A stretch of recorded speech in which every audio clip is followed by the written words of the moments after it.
My God, I made it. New Twitch layout. Give me a break. I think we're up. Are we okay? Yep. Looks green, looks green, looks green. Okay. Good morning. Look at this. New Twitch layout. Whatever. Talk about it later. Audio's okay. Good, good, good. Yeah, no, whatever. I've just spent the last, 15, 20, 25 minutes trying to find out how to pop out the chat. I'm using a multiple monitor system here. My main system, I want to see the broadcast software controls. So if I have a whole Twitch page here, it doesn't make sense. So I have on a separate monitor the Twitch channel, pop out the chat, drag the chat to this monitor. I have the chat on the left here now so I can see you guys, and the main screen here I'm seeing is the broadcast controls. And it wouldn't pop out, the new layout. I couldn't find how to pop out the chat. I even don't know what I did. I clicked something and it popped. It's not a block, it's a Okay, we got a ton of stuff. I should have cleaned up. I was busy with that stupid pop-out.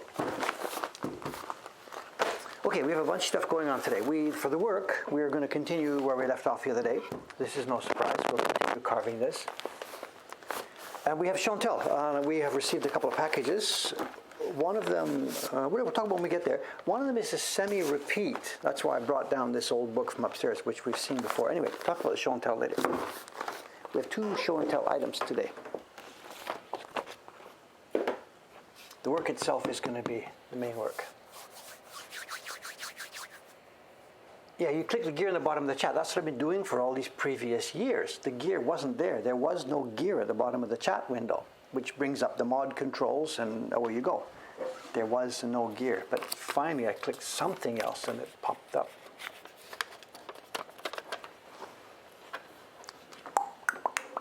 Okay, other than that, we're fine.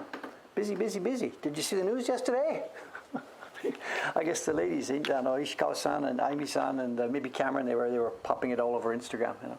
We finally hit our 100,000 subscribers on YouTube yesterday. They're all joking about silver. David, again, is in Japan, to speak of somebody being a silver, that means they're a senior. They're an old folks, you know. I am now an official silver person.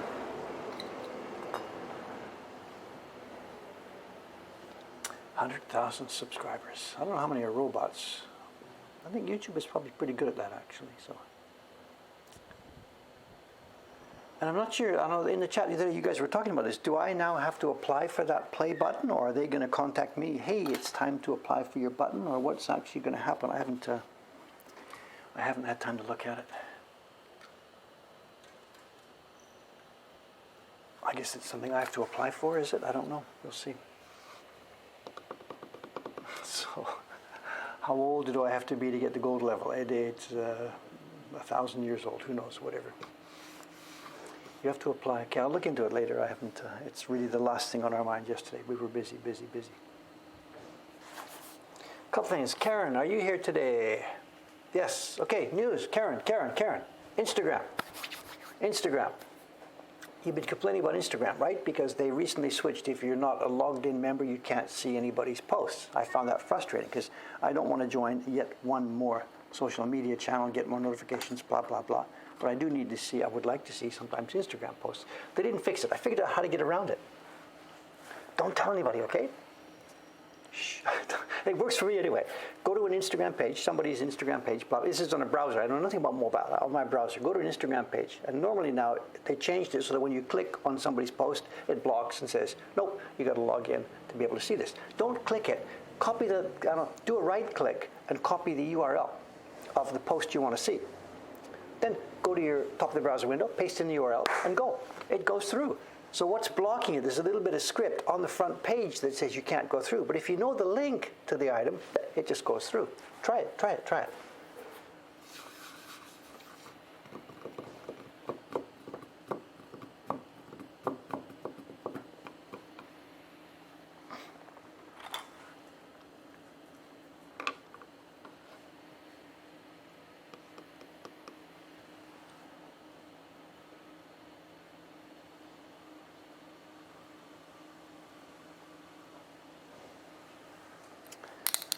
Okay, let's have a go at this. I don't know what interruptions and stuff are going to come up.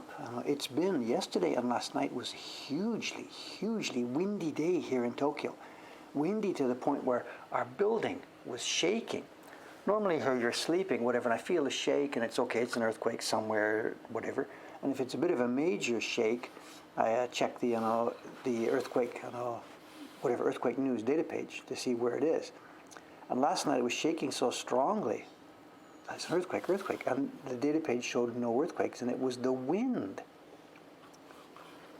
There's bicycles blown over all down the street. There's all kinds of stuff, garbage is everywhere. It was just flying all over the town.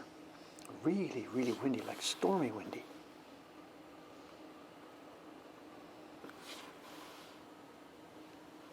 I better check what I'm doing here before I get too far with this.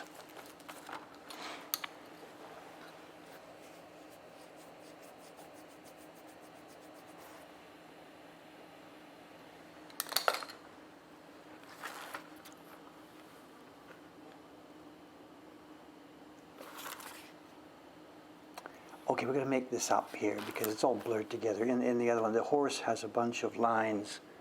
The tail of the horse comes up here. And we can't see any of that here, so we're just going to make it up as we go along. Oksai doesn't mind. He's just happy we're still enjoying his image after all these years.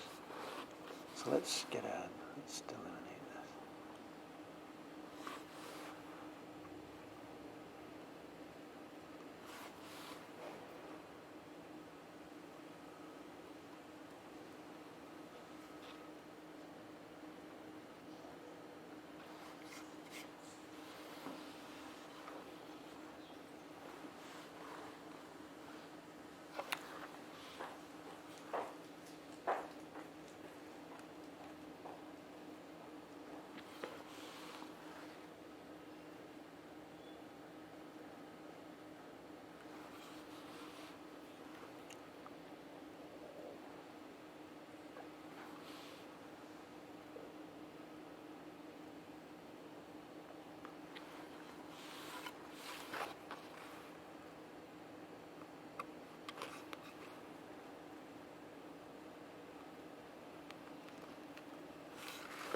Thanks, guys. Lots of people here this morning. Good, good, good. It is still windy, but nothing like it was last night. You can see the flags hanging there, the Olympic flags that at some point are going to get taken down, I guess. It's okay now. It's a bit breezy, but last night it was crazy.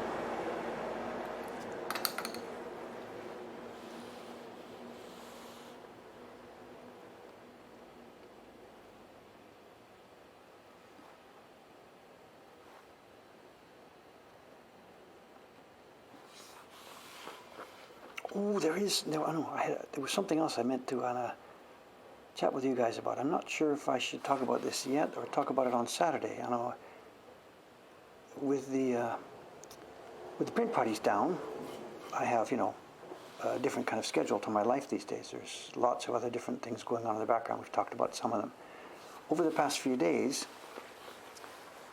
I've been forced to get into another project because the collection that we've got here, we talked about this last week, Yamada-san and Rose-san, two of our staff here, we're trying to get work for them, and what we've done is they are working together to start finally doing the cataloging and doing some photography of the prints in our collection here. And as part of that, I've got to get ready to have something to use the data.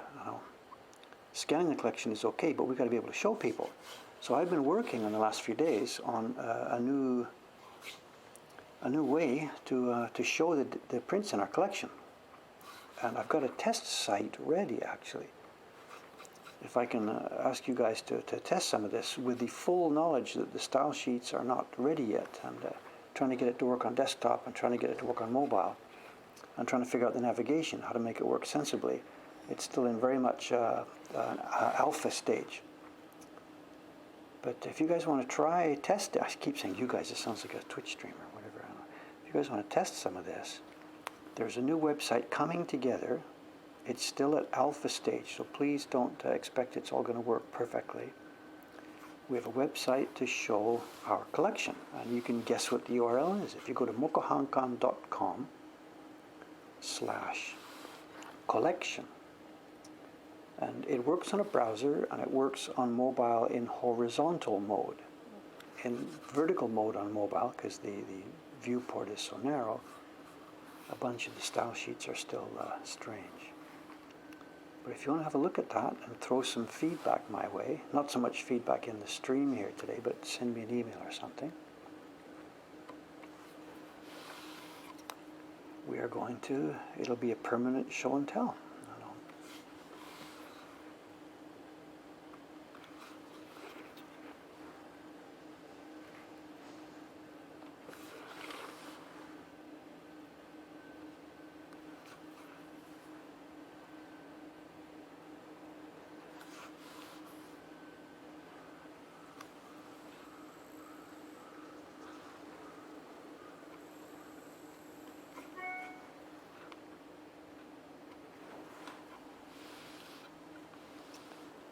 Now these are those little pouches full of stones that are holding this thing. I'm not sure if we need to get all the detail in that or not. I don't know.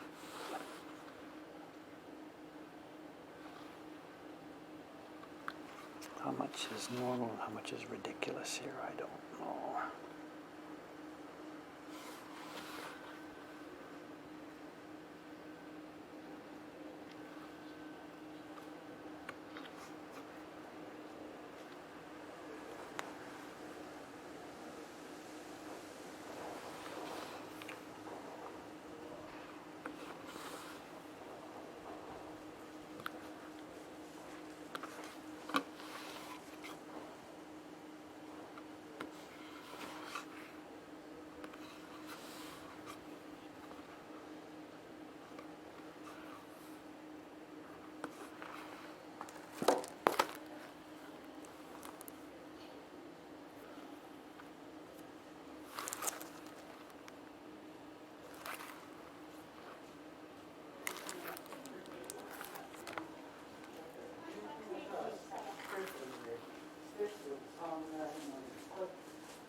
Goes all the way through.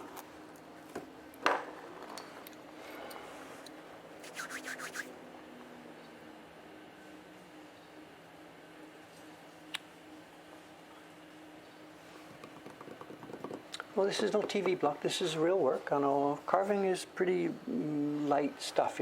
I don't do printing when we're on streams because it's not a question of concentration. It's a question of moisture control. When you stop to talk, the paper dries out. So I really can't print while streaming. But carving like this is not a problem. The concentration is not. It's not a question of like brain surgery or something like this. So.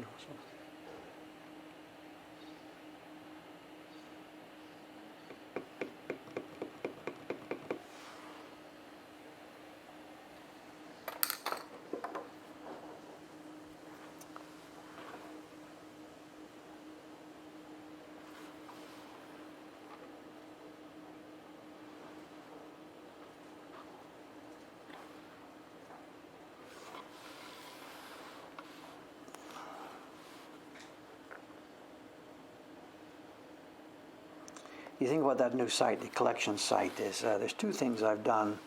I sat and thought about it. Well, I've been thinking about it for a long, long time, but I did it this weekend. I sat and thought about it, and we're doing a few things different.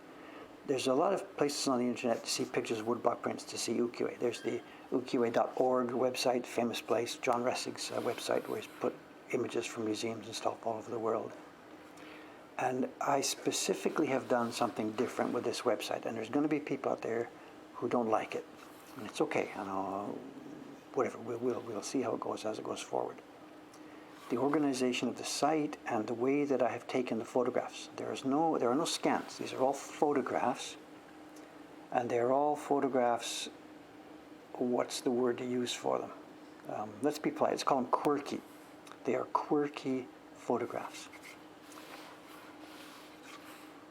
There's been some feedback. I was talking about this already the other day about taking the pictures and stuff for this, and somebody wrote and suggested that I do. It was a question of the color balancing, that I get the professional color tags and put them in each photograph like the British Museum does and stuff like this. And people were very, very concerned about the accuracy and authenticity of the photos and the color balance and stuff like this. And I am handling this in a kind of a quirky way. We are color balancing, of course. We use the grayscale card before I shoot anything. Use that in Photoshop to balance the colors when we're doing the editing to prepare the pictures for the website. So they are quote-unquote accurate colors in that sense. But what I have done is I have tried to make the images. I'm struggling to explain what I'm trying to say here. I am not in any way concerned about making the images clean and nice and pretty. What I want these images to be is I want images of woodblock prints that I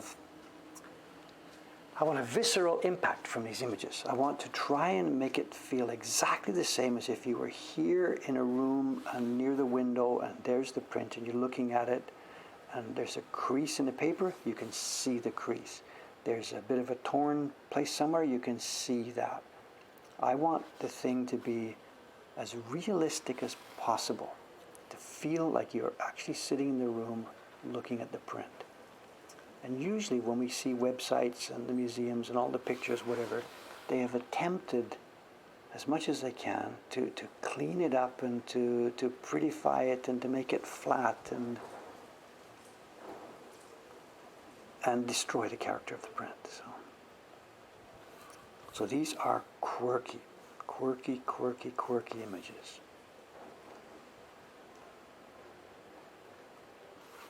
There are going to be people who don't like it because it looks funny. Some of them really, really look funny.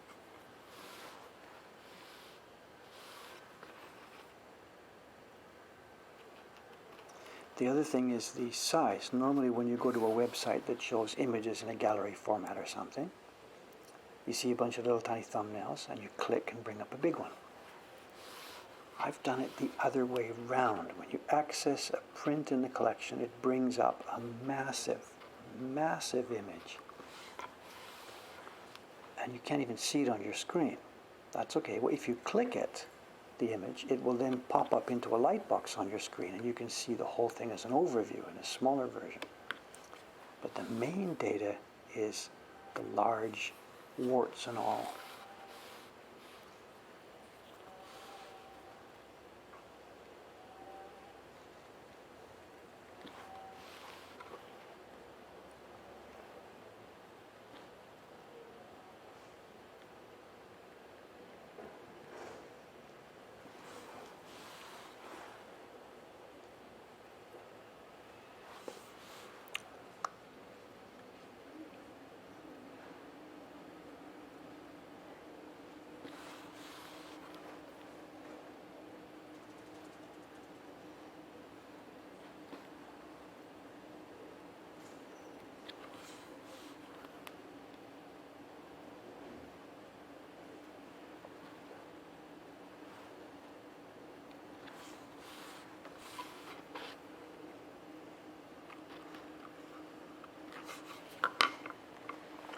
screen, but I can't hear the conversation here. I'm sorry.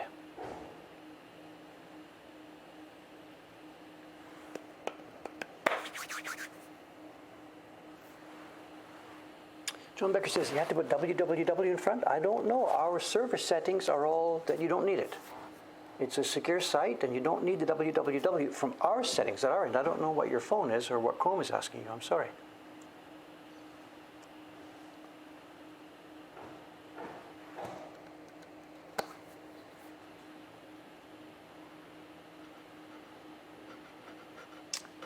Stingray, somebody was asking, there was a conversation you were in the other day, and you were going to send something in email to talk about, and I didn't find an email. If it's gone into spam or somewhere and I couldn't find it, I haven't replied to you if there's an email. I seem to be ignoring you the other day. So anyway, I'm ready to answer if there is something I can answer. So.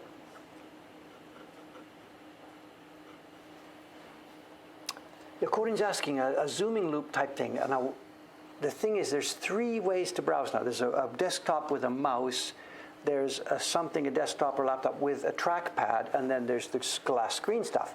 So it's 2 out of 3. On the glass screens, that image is pinch and it expands. On my laptop with a trackpad, pinch, expands, move it around. It's only on the big desktop with an actual mouse that it doesn't control to move that thing around.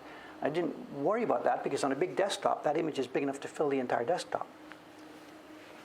So I thought, trackpad moves it, expands it, and so does the glass. So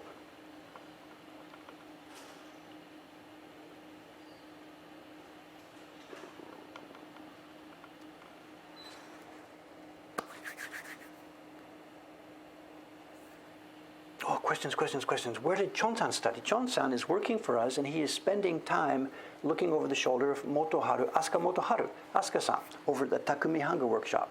Asuka-san's a carver about my age. He came through the Takamizawa system. And he is now teaching different people.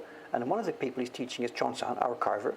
And another person he's teaching is Ginko, Taran Casey, who is his actual real apprentice these days. Taran has an Instagram site, I think, Ginko Hanga. And he's at the same place.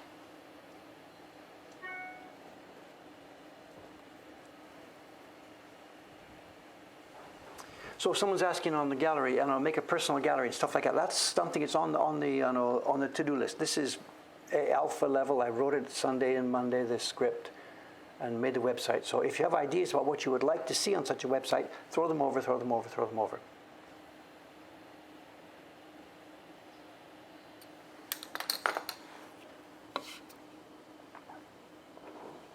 I was actually thinking to minimize that sort of thing. I didn't really want sort of logins, and I didn't want any barriers. But yes, there could be extra services or extra products available for someone, who does want to take the trouble. But at the moment, I wanted to make it with 0 barriers, no membership, nothing like that.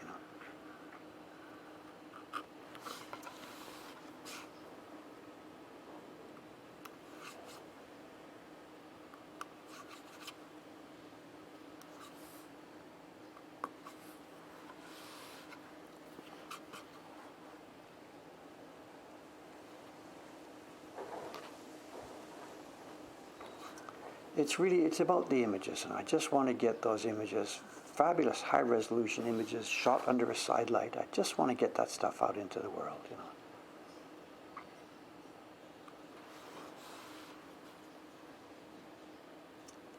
Another thing I would like to do with the site, and I'm not quite sure how to do it technically, is if you've poked around already, you've seen, for example, that there's one print set in there, the Edo Kinko Hake. I've got the same set twice, and we've actually got 4 sets of the same thing. At the moment, 2 of them are in there as samples. And the real fun thing when somebody is here and we get the prints side by side and look at them to see how the same publishing company, how they changed over the years. So that particular set there, I've got the set from Adachi from 1920, from 1960, and from 1980. And they're really, really, really different. At the moment you can see them individually, but not side by side. I'm not sure, other than trying to get overlays and line up stuff and Z-index, I don't know.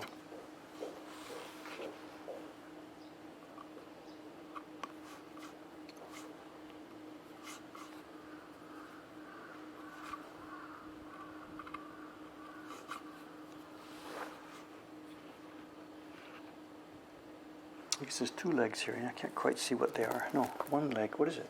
No. That's the back leg. There's another back leg. Hang on a sec.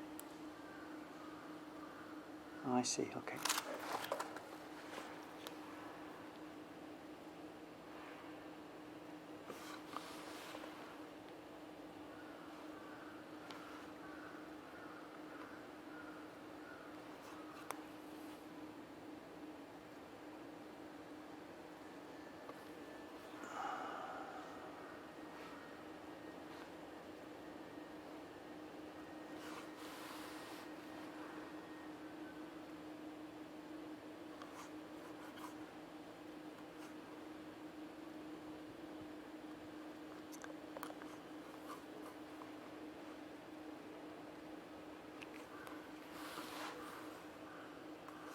Someone was asking just now about Chon-san. Chon-san's a young carver working with us.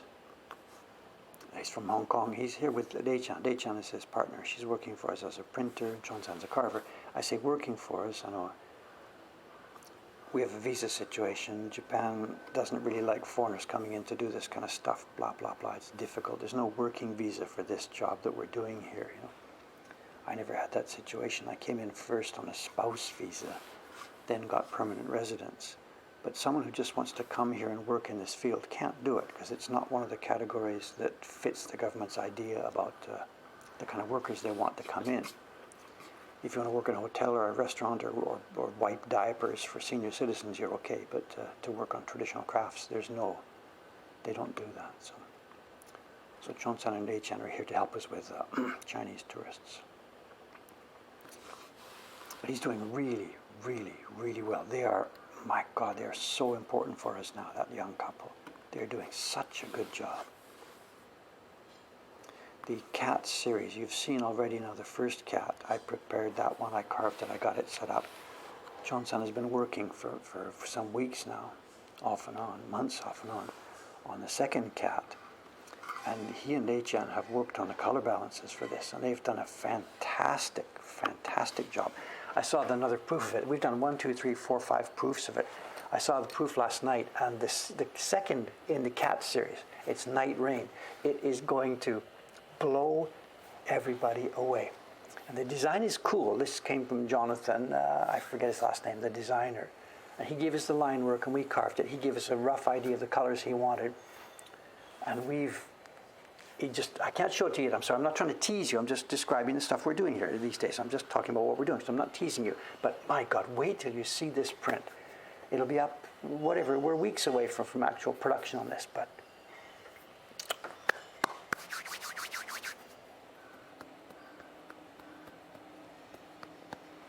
word process. No, whatever. The word process that WordPress that I knew, just it's a nightmare, rat's nest of scripts. I'm sorry. I much prefer to code myself. Clean, clear, simple code. I make my mistakes, but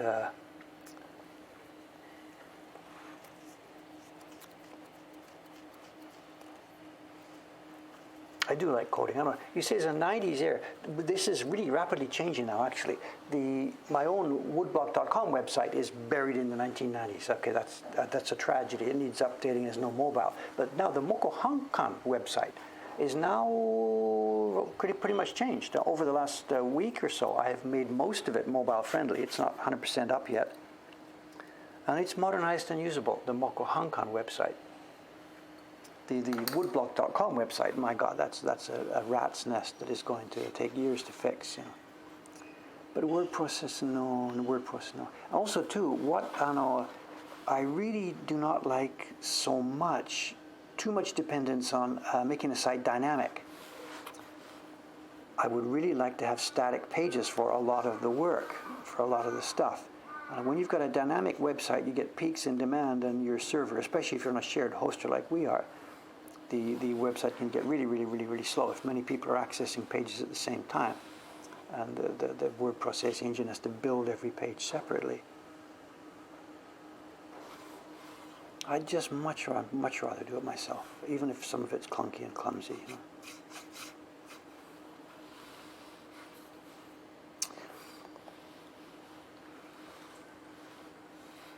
Okay, let's get in there and do those rocks. But we can't right now because I've lost the tip of my knife. Somewhere when I was chatting with you here a few minutes ago, I chipped it.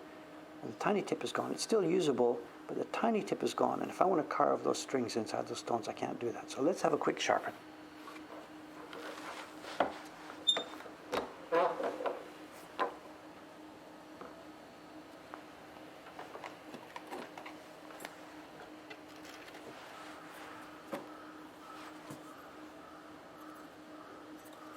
My new toy. I don't know. My new toy.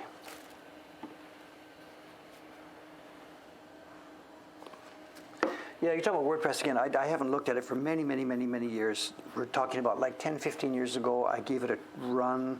I gave it a test on a small test site, and I really didn't like. I didn't like the clumsy JavaScript. I didn't like the slowness. It's maybe much more sophisticated these days, I guess. I can't speak from any personal knowledge now. Just, I didn't like it. I wrote it off for myself, so whatever.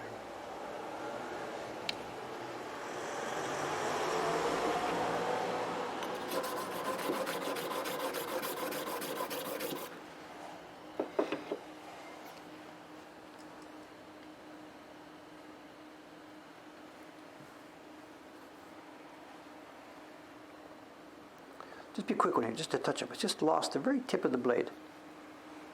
No big deal here, just be a quick one.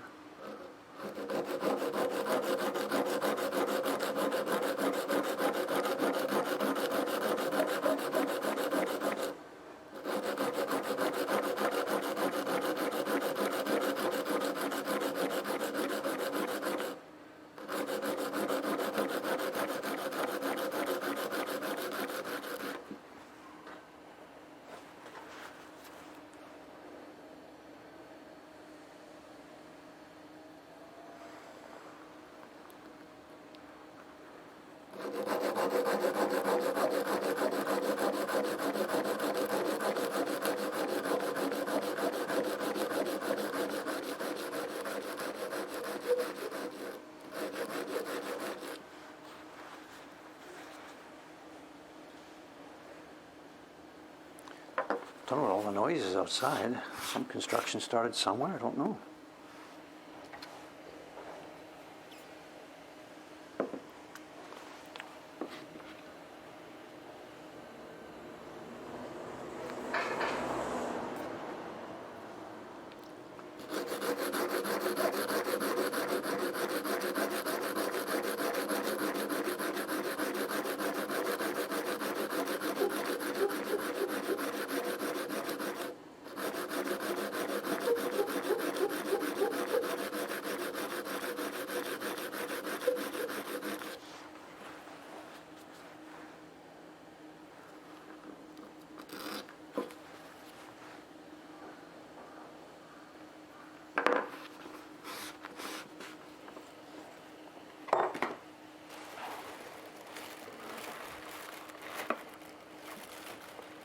Could the tip of the blade corrode the wood? What? The tip of the blade corrode the wood? Wood is wood and the blade is metal. We're cutting it. Tip of the blade corrode the wood.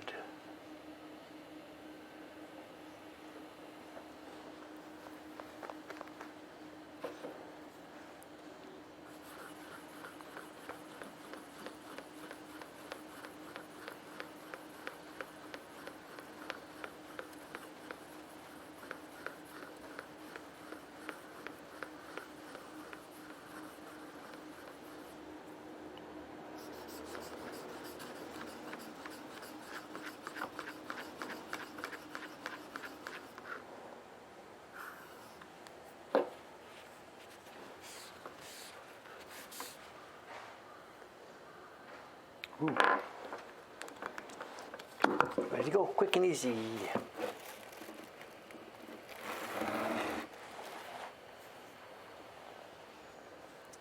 Ah, sorry, the tiny tip that broke off, it's still in there, you mean? I get you. Sorry. There's a tiny piece of wood in there. I mean, we're talking a speck of metal.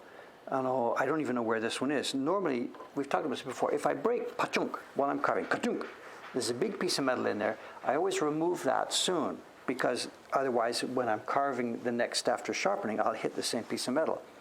Today the thing is just a tiny speck. I have no idea where it is. And probably when we are clearing around, that little speck will be disappearing from that. I don't know. Sorry about that, yeah. No, this time it was just the tiniest speck. There's nothing to think about.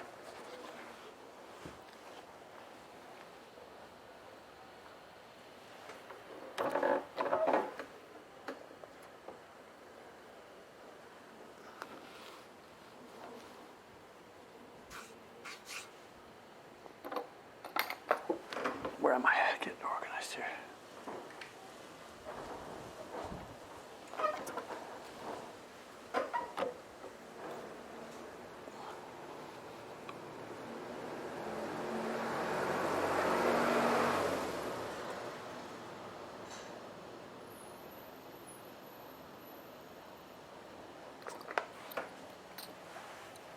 Okay, looks all right.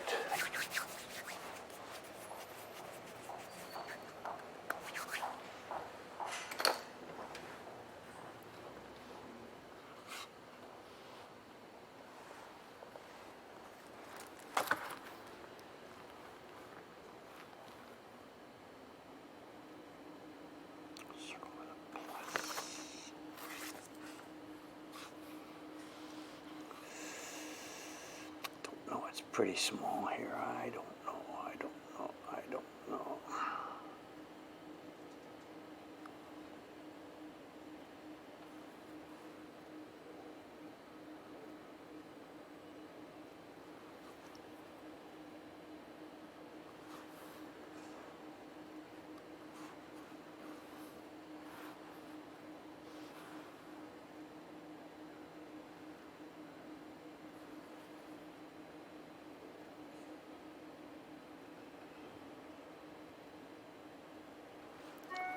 Gets to a point where if you try and carve too small, it just ends up being trouble at the printing time, You can get under a scope and carve stuff that's, microscopic, but if the printers can't print it, there's no point to it,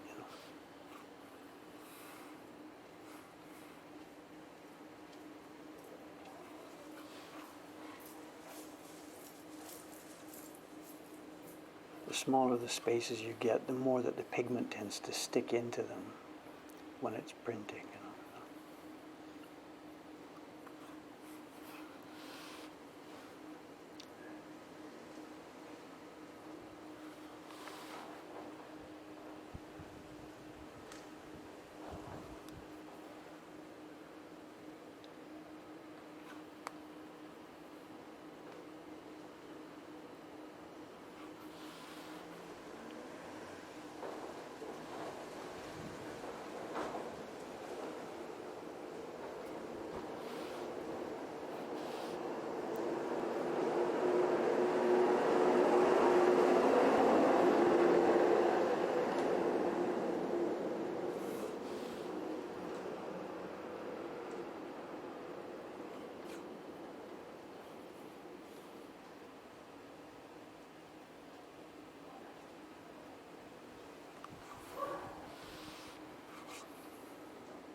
Okay, there she goes.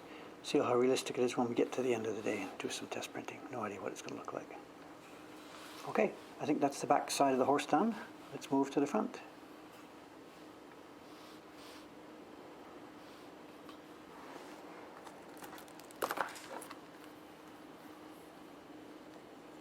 Body.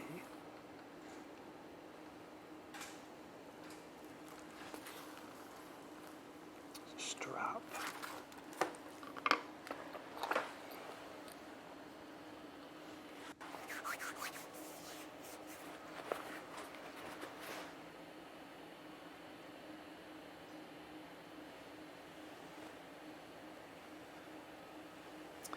Where can you find a picture of the cats in a sushi shop we showed a few days ago? Go to ukiyo-heroes.com. One word, all one long word, ukiyo-heroes.com. That's Jed's website, and that's where the sushi cats lives.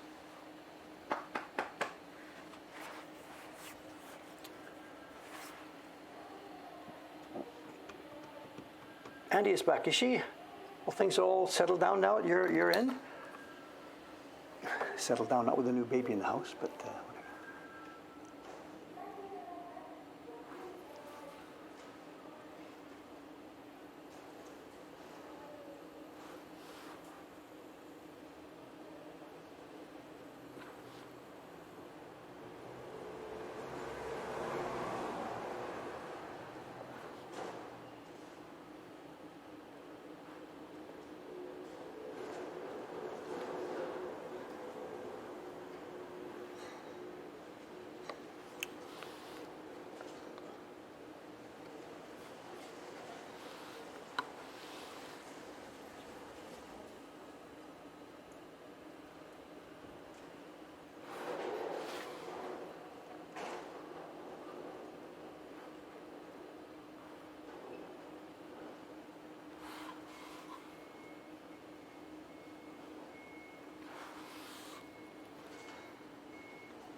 Are we nearly at vacuum cleaner time? Has she done it already? I didn't notice.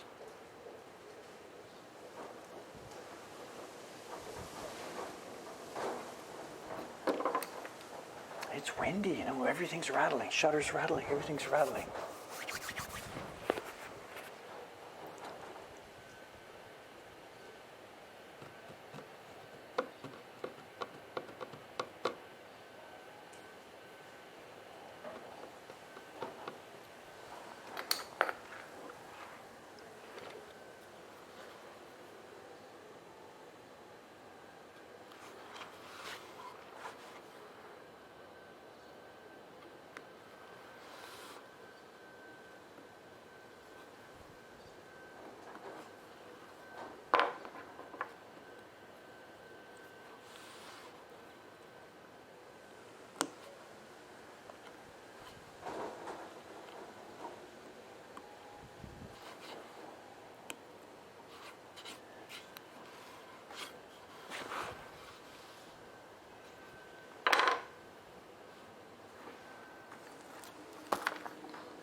Was that the vacuum cleaner starting now? She's a bit late today.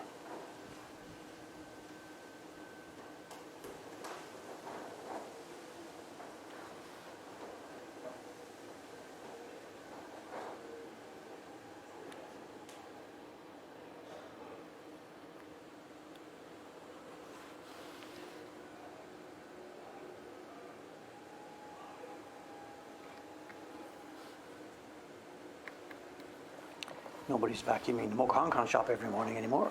This place actually is getting kind of scruffy. When we were open, of course, the shop girls, they take care of it every day. They do the floors and wash the toilet, everything, you know. But now that the shop's closed, there's been none of that daily maintenance done here, you know. Just me here, so actually I should have a cleaning day sometime soon. Wipe all the floors down. We're gradually, bit by bit, getting the thought organized for how we're going to move forward over the next few months and years, you know. As you know, our shop is closed now, and because we are mostly a foreign-oriented business with no tourism in Japan, we're consideringly staying closed, you know. But there has been now, over the past week or so, quite a bit of now pressure coming. I say pressure, you know, coming for us to open up. There's a few reasons for this. And we started to get phone calls from Japanese people. When are you guys opening? I'd like to do a print party. And at the moment we just said, sorry, not yet. But bit by bit, as Japan sort of comes into its new normal, you know, waiting for the second wave to come and stuff like this, there is a sense in Japan that everything should go back to normal. Most businesses, restaurants now are open. Theaters and concerts and sports and stuff are not yet, but normal business and stuff is sort of, for the most part, back up and running. So there's pressure on us to do that. And the guy who runs the Merchants Association here, the street here, he said today, when are you guys opening? And I said, I don't have any plans for you. He says, come on, get going. We don't want this blank shutter. You know, the rest of us are up and running. Come on. You're part of this community. Get open, get up and running. If we sit here with the shutter closed, it helps, it destroys like the mood of the street and stuff like this, they feel.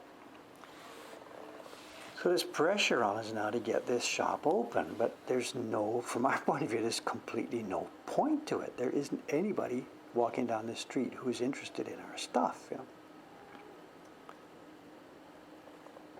So with that in the background, and with thinking about what kind of business do we want to have in the future, and when will that future be when the airport's open again, what we're thinking is we can actually, if we start preparing now for our future, the future meaning like when our real customers come back, when the tourists are back again, we can actually start preparing for that now, even though it's too soon, there are no customers.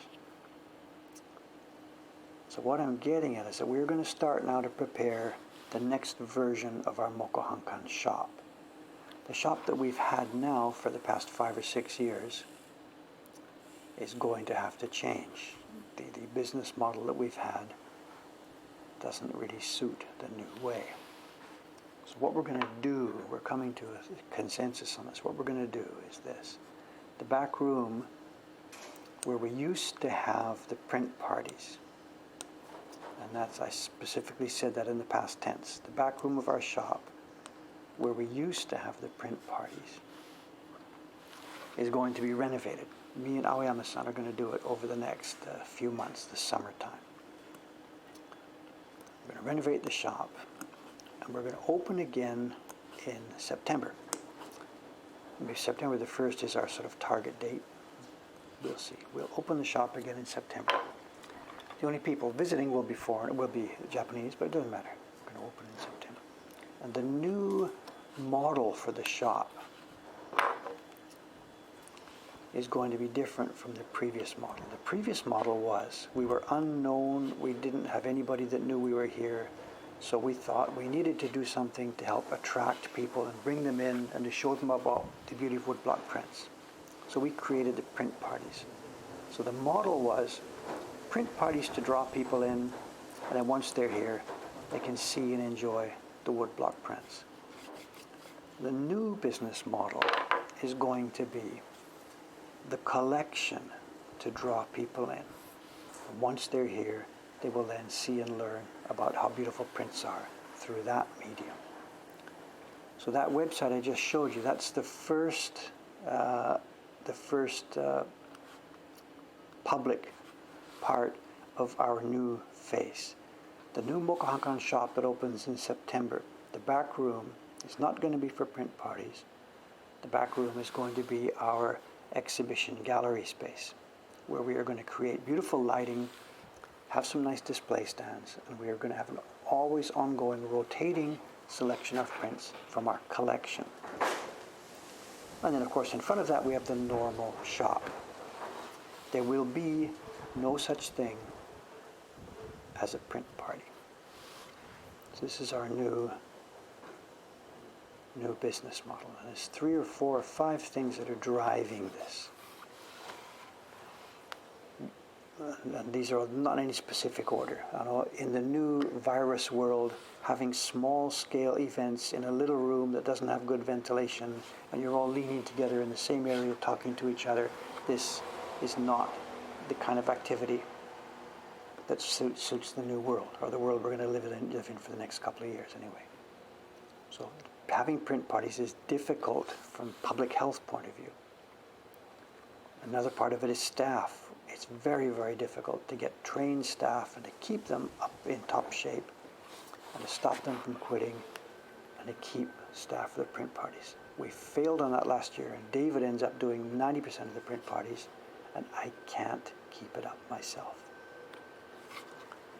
So from public health issues, from staff issues, from Dave's personal exhaustion issues, and from the fact that there's nobody here anyway, all these things combined together, they have built and structured a coffin for the print parties, which are now history.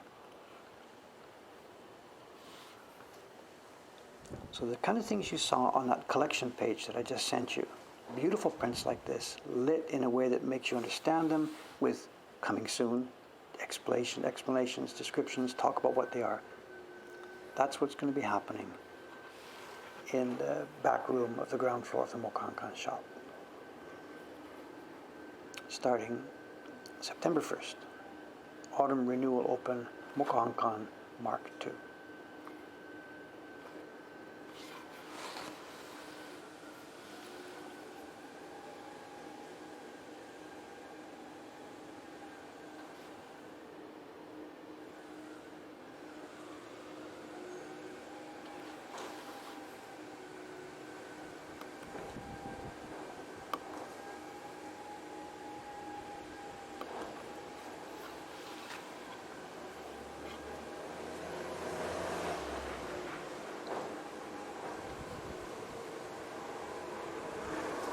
It is noisy out there. My God, trucks, vacuums, wind, what's going on out there?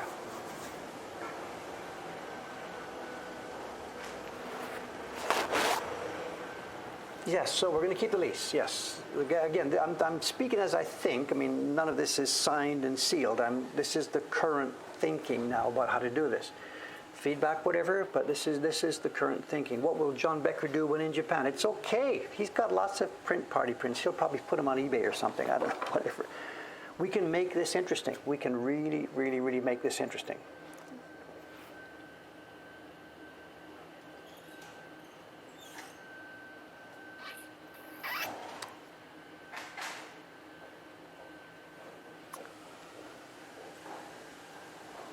So yes, we have pretty much decided to keep the lease. Again, that's August the 31st, I think, is the exact run-out date, but whatever.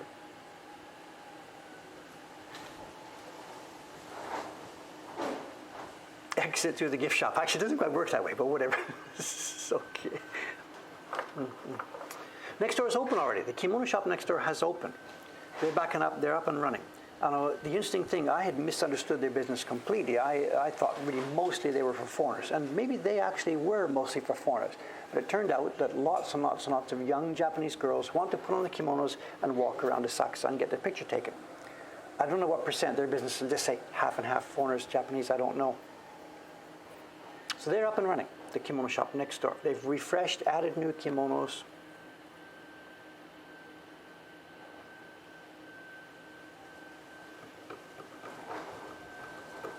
The voice volume is a bit low. I think it's because of the extreme noise from outside. The system is balancing here. I don't want to muck with it. I think I'm okay.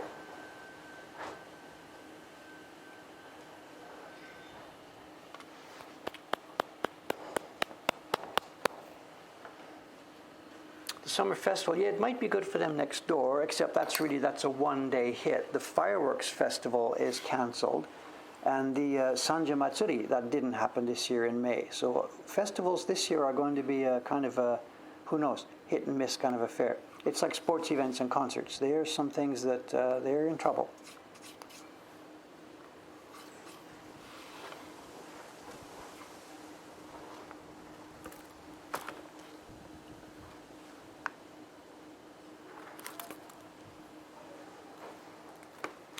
Sanja Matsuri was history this year. They're talking about having a revival and doing a reduced scale Sanja Matsuri, Sanja Festival in October this year, but no idea.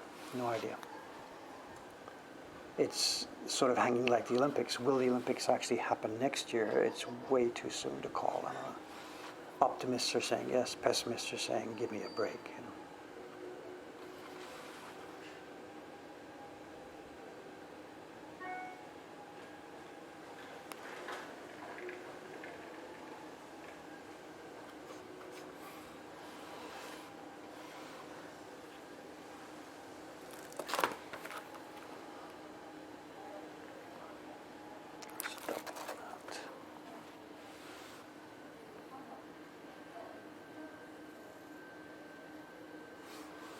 The other part about what I was just chatting with you about, the collection at the back room, that's actually only stage one of this, you know. I know, it's only stage one. When I proposed the idea of having this shop more than 10 years ago, I wrote a fairly long blog post about it. And part of the original idea for the Mokuhankan shop never involved print parties. That's an idea that sort of came up at the point of doing this. So the original concept for the Mokuhankan shop, and the reason I chose the name Mokuhankan, is because the idea of having the collection as part of what we do was baked in from the beginning. And I've ended up ignoring it over the past few years. So really what we're doing now is simply moving past our sidetrack and getting back to the original concept for Mokuhankan. Having the collection was really one of the main ideas of having this place.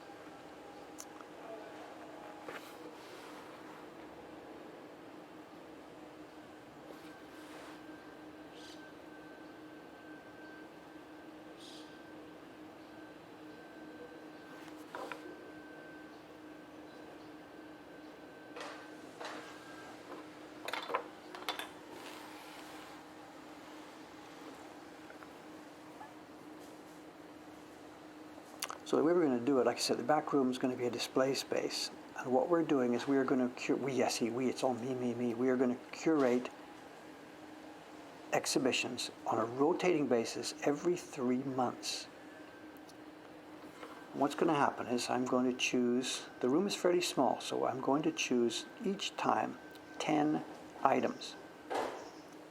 And they're going to be themed, they're going to make sense, they're going to, have a common something to them. And they will go into we'll rebuild it every 3 months to show those 10 items. We will prepare a pamphlet explaining what they are, showing what they are. It'll be online. We're going to do a YouTube video at the beginning of every 3 months explaining, doing a gallery talk. We are going to actually have a physical gallery talk. Somewhere in the first week of every new exhibition, each 3 months, there will be a gallery talk event here in the shop, assuming that it's possible to do with virus restrictions and stuff like that. But the idea is to have a gallery talk. If it has to be virtual, it'll be virtual. If we're able to do it in real life, we rent chairs and we do it here at the beginning of every exhibition. So 4 times a year, there's a new rotating exhibition here in the Moko Hong Kong gallery space. And of course, it will all be online as well.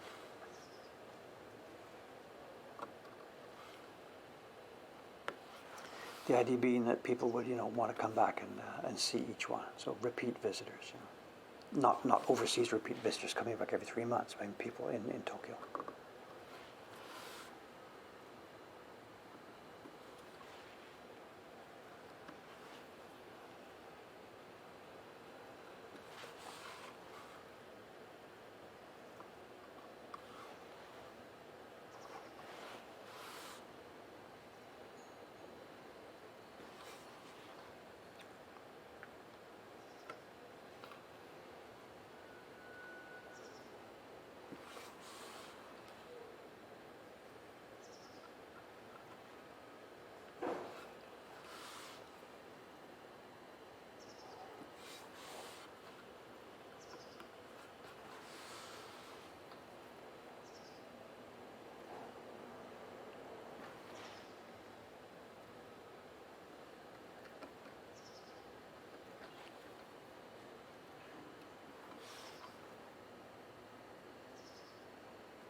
There's something actually I could ask you about that. We were wrestling with this the other day, Aoyama and I, when we were talking about these things, about what words to use. When we open the shop then in this coming fall, with that space in the back room there, what words should we use? Would it be a gallery space, exhibition, museum, the Moko Hong Kong Print Museum? What are good words to use for this? The kind of stuff that you see on that collection page that I just sent you, if that's the kind of thing you're going to see, what word would be the correct word to use?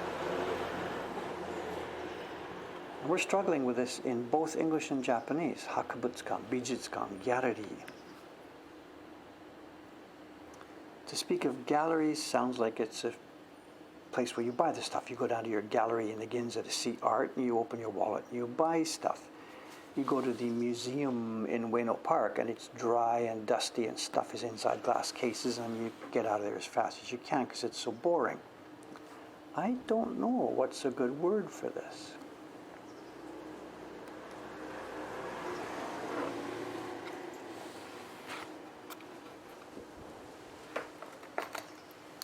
I'm missing all the questions. Will we serve Baron cookies? Baron cookies are bubbling, bubbling, bubbling. Muffins are bubbling, bubbling, bubbling. Nothing yet to put into the market.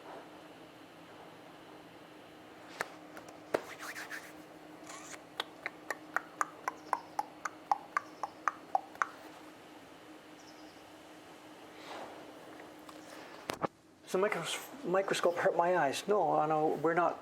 Whatever, long story short, I'm just looking into the microscope. There's no stress here, there's no strain. It's acting as glasses. I've got left and right set to different, different focuses. So it's actually sort of acting as a pair of glasses for me. There's no spectacular, huge magnification here. What time is show and tell? Show and tell is going to be starting in 10 minutes. So what can I say?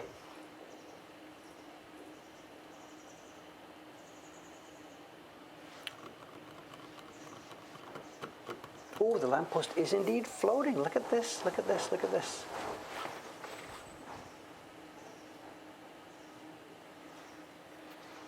Think about the gallery though. Remember, the shop will be here and that exhibition space will be part of it. So in Japanese, we're thinking the word is gallery room. So the shop is here. It's an omise, a shop. And then the back, which is a physically separate space, is a gallery room, gallery room. And then plan B, as we move forward the year after, up on the second floor space, the old shop, that will be the by appointment only section of the collection. It'll be the real museum. Curator will be up there. We've talked about this in the blog post. The glass desks, you can see the real prints, put your requests in. That'll be by appointment only, and it won't be happening this fall. That will be happening a year later. So the exhibition space will just be rotating exhibition of what's in the back room, and the back room is upstairs by appointment.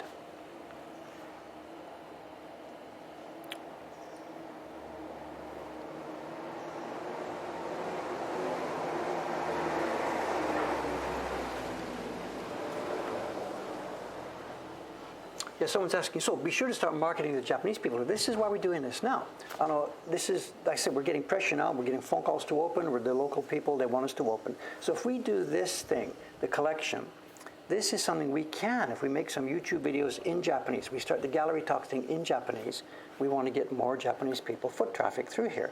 They're still not going to buy stuff because that's just not the way the culture here works. But yes, so this will get things up and running here locally. And then later, when the overseas people are ready to come, they will be here. And that collection website that is just going to go online this week that you're testing, that's part of the new plan.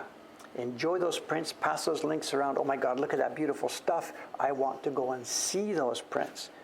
So instead of a print party come and play with the prints, it's going to be, I want to come and see that stuff.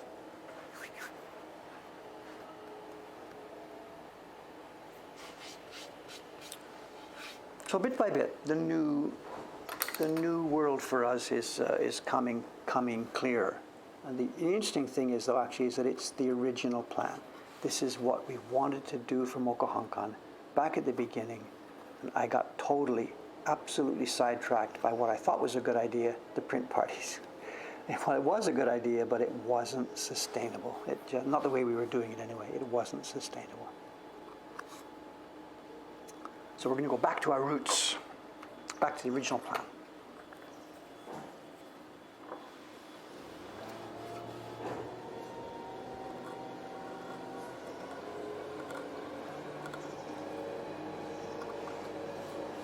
These big blue garbage trucks you see, these are private garbage trucks, not city. The city garbage here picks up, what is it, Tuesday mornings and Friday mornings, burnable garbage.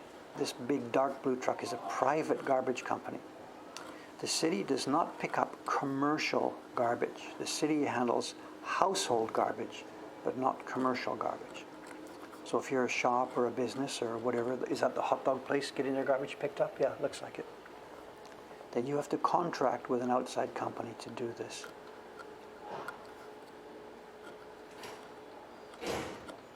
Now, in our case, we're actually on the borderline between the two. We are a business, but we're not a business that generates tons of garbage. So what we do here at Mokuhankan, we put out our garbage with the city garbage, with the domestic garbage, and we put a seal on it. They know that there are people who are in this situation. So we're allowed to do this, but we have to put a seal, which we buy.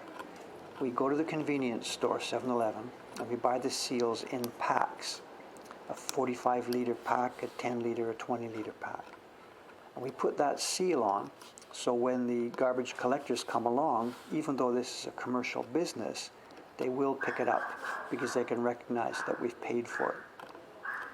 But if we were generating garbage to the level of like the oyster shack next door or the Korean hot dog place, tons and tons and tons of garbage, they won't do that. So it's a good system. Households get their garbage paid for through their taxes. Small businesses like us, we get it picked up one by one, paying as we go. And large businesses, you're on your own, you deal with outside garbage contractors. It works pretty well. There's a few glitches in it. There's a guy down the street, no names here.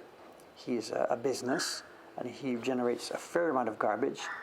And what he does is he goes outside that night and he puts one in front of his place, no seals, one in front of somebody else, one in front of somebody else, one in front of somebody else.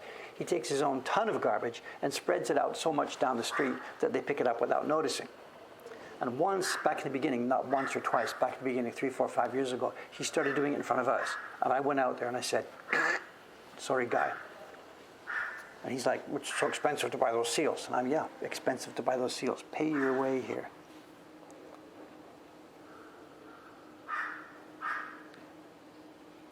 Other than that, actually, he's a nice guy. But, other than that, he's a nice guy.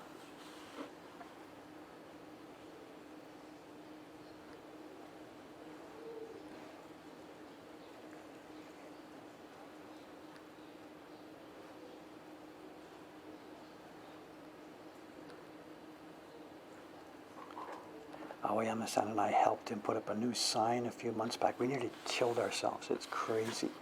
The guy's got a 3-story building. He wanted a new sign up on the 3rd floor, and we walked by, and he was at the top of this rickety ladder, and we jumped in. What are you doing? You're going to kill yourself. And he's like, well, I can't do this by myself, and whatever.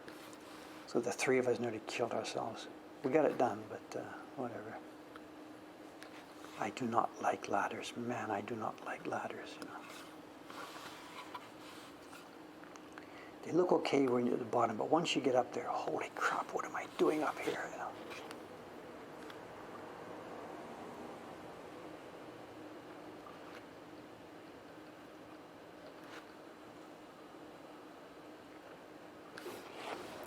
We got the sign up. Aoyama-san went up on the roof and leaned over the roof, and I'm on the ladder picking up, and the guy is inside the 3rd floor window, so the 3 of us. Aoyama-san on the roof, me on the ladder, and the owner of the place in the window, grabbing, holding on this sign, drilling, screwing. We got it up there, but crap, it was no fun. 3 stories is a long way up to be on a ladder, you know.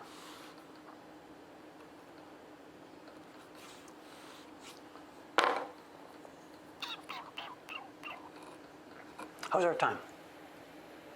I can't see without my glasses. Okay, give me a couple more minutes.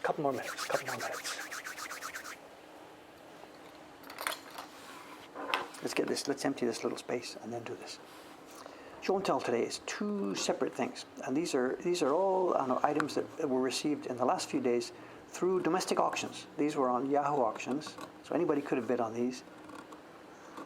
Nothing special, secret dealer stuff here. Just simply open Yahoo Auctions. People have put up stuff they sort of knew what it was, didn't know what it was.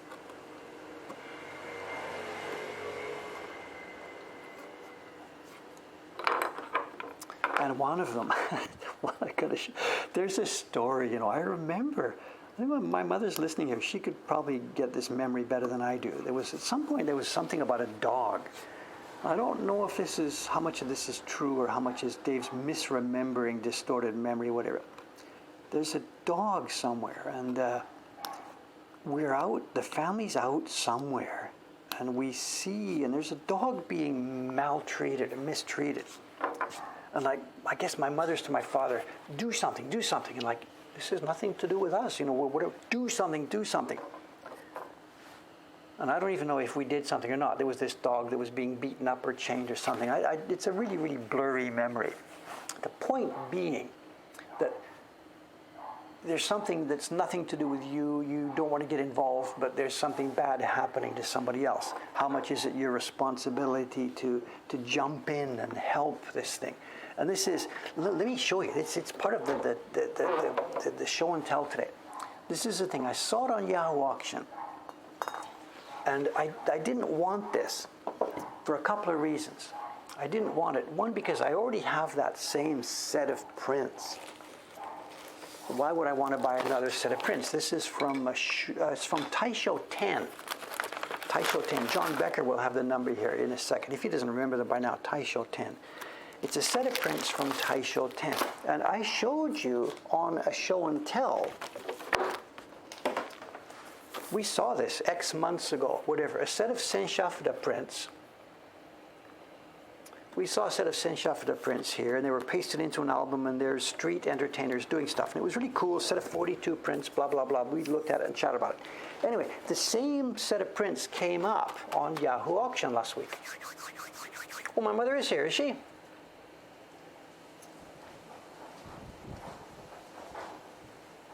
She maybe remembered this episode. I'm trying to remember. I really don't know. It was something, you know.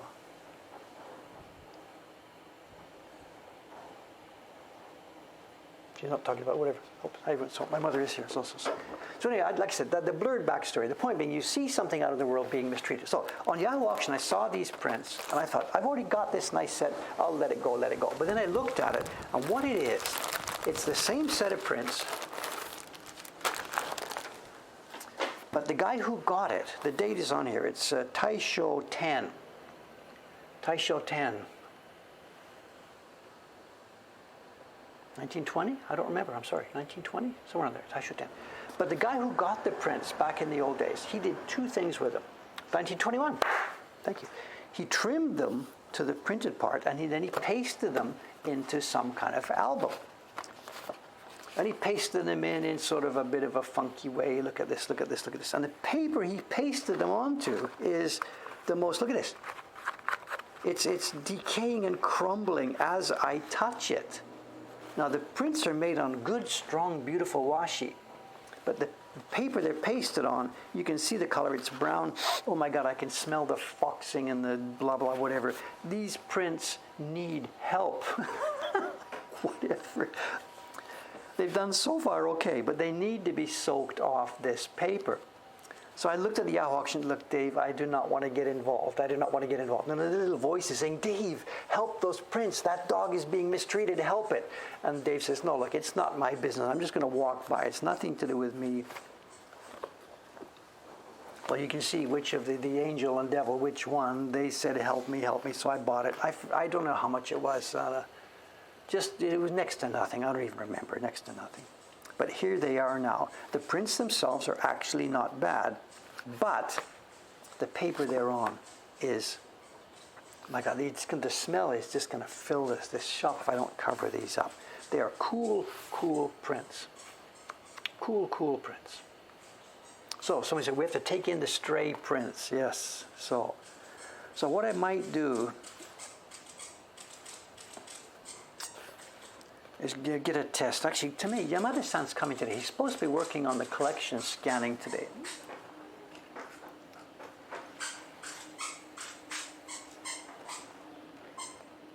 Oh, it's a kid with squeaky shoes. I get it. I didn't know what they were doing. So...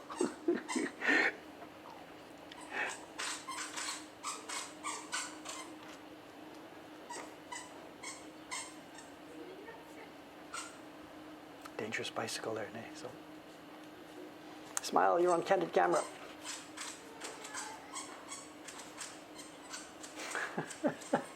Been there, done that.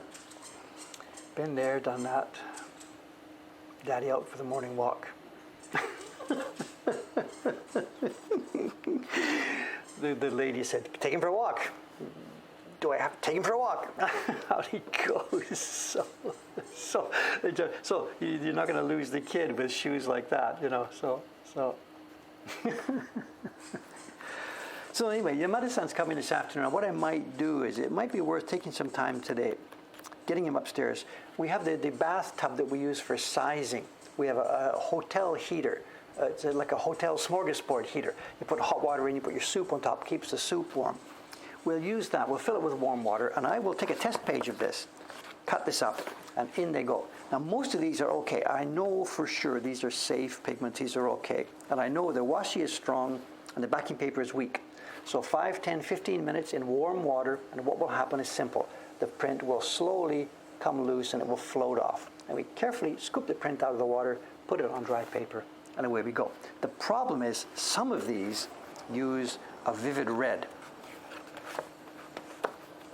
And I'm not quite so sure about the color safe of this red. And in fact, I am sure this will not do well. If I put this particular red in water, it will bleed out into the water, and it may also bleed out into the paper. So what we do on this, what I will do is we will get the ones that have strong red. We will prepare some dampened newspaper. We will put these face down on damp newspaper.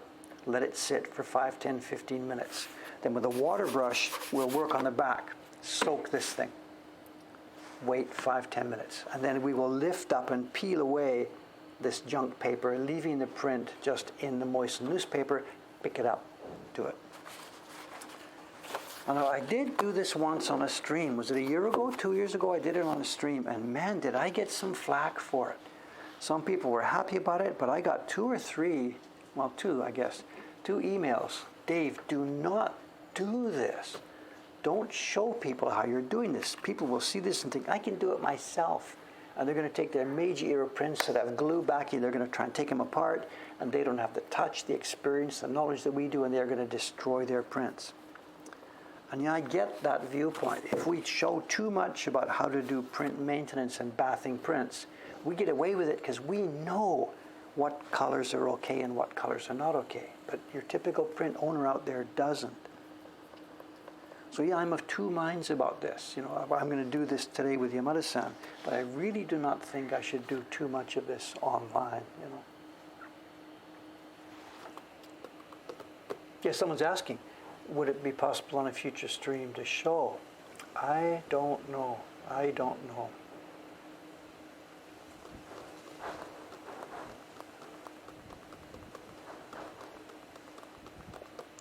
My mother's here talking about her change back to an original. Mom, your original login is still there. I think what happened was you made a new login. So you now actually have 2 Twitch accounts, I think. I don't think you changed your name. I think you set up a new one. So my guess is your original login, the Bet Bull, is still there. And if you tried logging in with that password, it probably would be okay. I'm not 100% sure of this. You may have changed your ID, but my guess is you set up a new ID, and it might still be there. So that don't try this at home, but I know. But you know what happens? It's there. You know, here, hold my beer, and away you go. So by putting up a video like that, I would actually be encouraging people to try it. And these are okay. These are not worth anything. You know, the world would not come to an end if some of these were spoiled a bit. And if we don't do anything, if they don't come off this backing, they are going to die much, much quicker than they would die otherwise. Anyway, we're supposed to look at the prints. I'm sorry, we looked at them. It's a series about toys and about street activities that seem to be quite related to children. Not 100%. I've got the other real show and tell here too. So this is just whatever. And we saw this. We were trying to figure out what these are. Lots of them are kids. They're various street entertainers. Whatever, guy in a fox mask. It's maybe related to a festival, whatever. I'll just flip through them quickly here. This is Kamishibai, show and tell. The guy is telling a story, kids are watching. Usually they're also selling candy and stuff on the side. Same as the English Punch and Judy show. Punch and Judy show. And some of them we don't know, they could be advertising. He's got the display box of something, the trumpet. This person is clearly selling something, and it says on the kimono, it says ame, candy. Candy. So presumably why you would need such giant baskets for candy, I'm not quite sure, but whatever. This one's kind of cool. I'm going to show you what this is. This guy, some kind of street entertainer, people are watching him. He's carrying a basket. He's got a little thing that he can flip around, and he's got a pet crow, and he's doing something with a sake cup. This is a traditional sake cup. So I don't know what he's doing. He throws the cup in the air, the crow jumps up and catches it, whatever. What would you do for a street entertainer with a pet crow?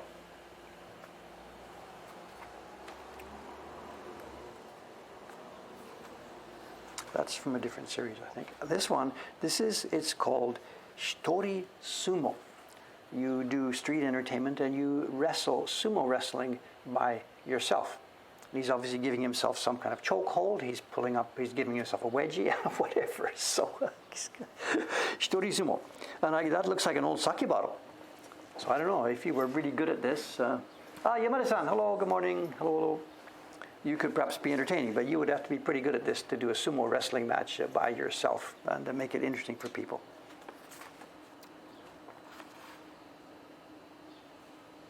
Street chorus line. Look at this. Shamisen entertainers in the back, an umbrella, dancers. Anyway, let's not. This wasn't the idea to show. The idea was to show that we've got a new batch of prints, and we will try peeling some of these off later this morning. My God, it stinks. They stink. They stink. They stink. Mokohankan Rescue Service. Mokohankan Rescue Service.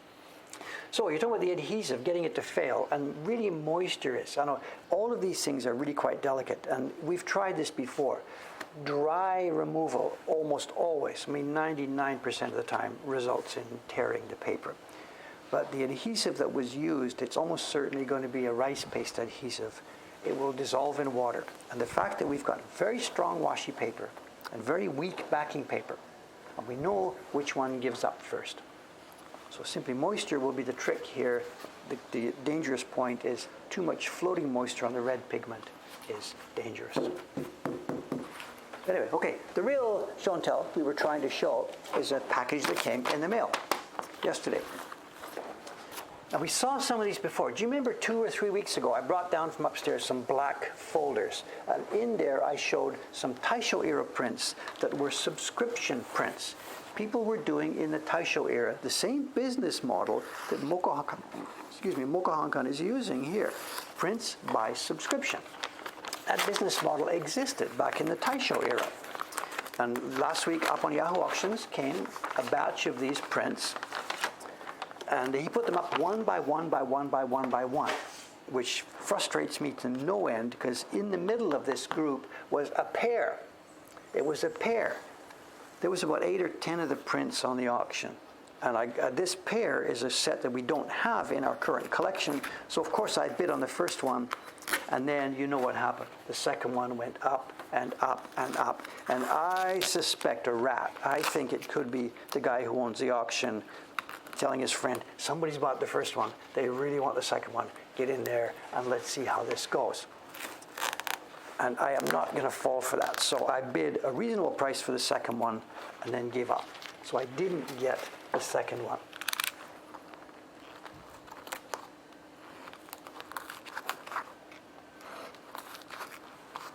Oh my God, talk about overboard packing. These guys have really, really done this.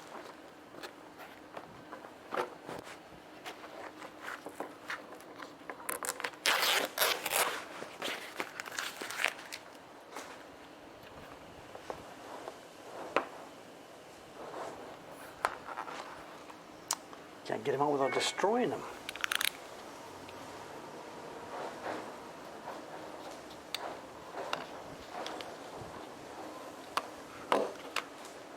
Here we go. Yes, out they come safely. Here we go. Excuse me. Taisho era reproduction prints. We've seen some of these before. They are to die for. I keep using that same expression, same expression, same expression.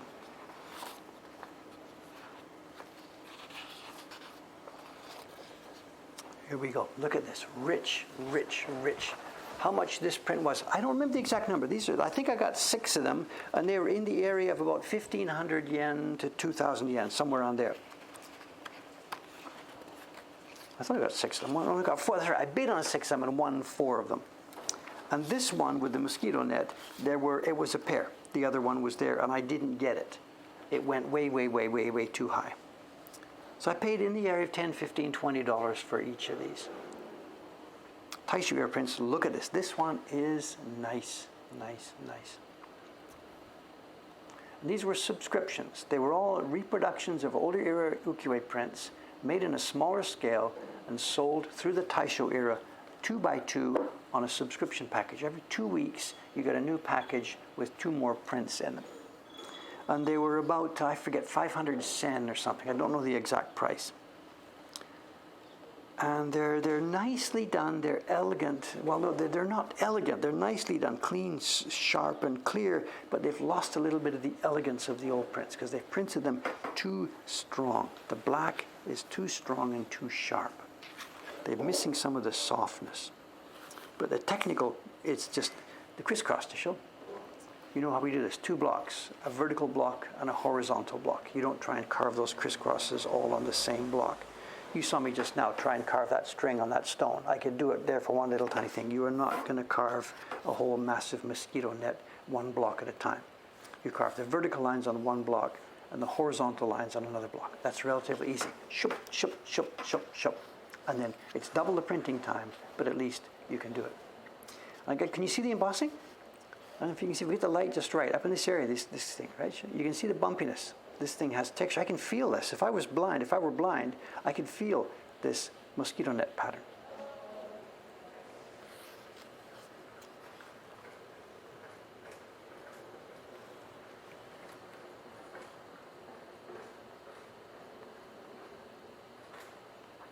Could you imagine carving 1,000,000 squares, you know, so. And they are reproductions / adaptations of ukiyo-e prints, except for one of them. These 3 are reproductions of older prints. But the 4th one, this is something I was interested in, because this is mixed media. Yes, it's half and half. This is a colotype plus woodblock. And I'm seeing it here now for the first time. I'm going to have to get it under the microscope. And what has happened is they have printed first a gray colotype. It was a type of commercial printing in the old days. So the gray colotype was printed first, which gave the lines the gray background tone. It's sort of like a semi-photograph. It will be a black and white grayscale photograph first. And they printed that with registration marks. In fact, maybe we've actually even got part of it visible. They printed the registration marks onto the paper. Next step is the craftsman came along, sliced it on the registration marks, and then they printed colors on top of this colotype version. And I don't know if you're going to be able to see from the back side, some areas of this have barren marks and embossing and rubbing from actual woodblock printing. Can you see some of this? You can see barren striations in some areas here and there. But the basic image itself was done as a mechanically printed colotype print. And this is one page, one print that has been removed from a magazine. And the magazine was called the Kokka. And it was a magazine that ran for decades and decades and decades and decades and decades for the purpose of showing historical, old-fashioned work. And I can't read the kanji here. Who's the painting? I don't know. I'm sorry. Figure it out later. It's not Jakuchu. Is it Jakuchu? No, I don't think it's Jakuchu. But this is late Meiji or early Taisho mixed media. And we are going to, at some point, we've got a bunch of these upstairs in the collection, and we are going to, at some point, get the microscope out, try and figure out how they were done, and do some kind of blog post or video explaining about this, how it was done. So is it a woodblock print? Yes. Was everything you see here done with woodblock printmaking? No, not at all. It's totally, completely mixed. And what I would love to have is a partially finished one, so you can see just the colotype version before the woodblock went on, but I don't have such a thing. All the hydrangea, the gradations, this is done with woodblock. The red crest is done with woodblock. The brown, which might have actually been gold colored, bronze colored originally. And all the gray tones you see and the shapes and outlines are all part of the colotype. Nobody else wanted this one. They don't know what it is. It just looks like junk. So I got outbid on the other, on one of these. Anyway, there you go. Sorry to be a bit mixed today. A little bit of carving, a little bit of talking, a little bit of this, a little bit of that. I would appreciate it. I hope I'm getting lots of feedback on the collection website, because we are still working on that. I really, really, really have to get it up and running. So thanks for any feedback on that, please. Today's Thursday. I'll be back here 2 days from now, Saturday morning. More carving on that horse. Or no, actually, I think I'll be carving something else on Saturday. A new block for the Patreon chibi. We're going to move to another color. We're going to move to 5 colors on that. More about that on Saturday. Okay, I'm off, guys. Thanks very much for watching, and I'll see you again on Saturday morning, or Friday night for many of you. Okay, bye-bye. Thanks for now.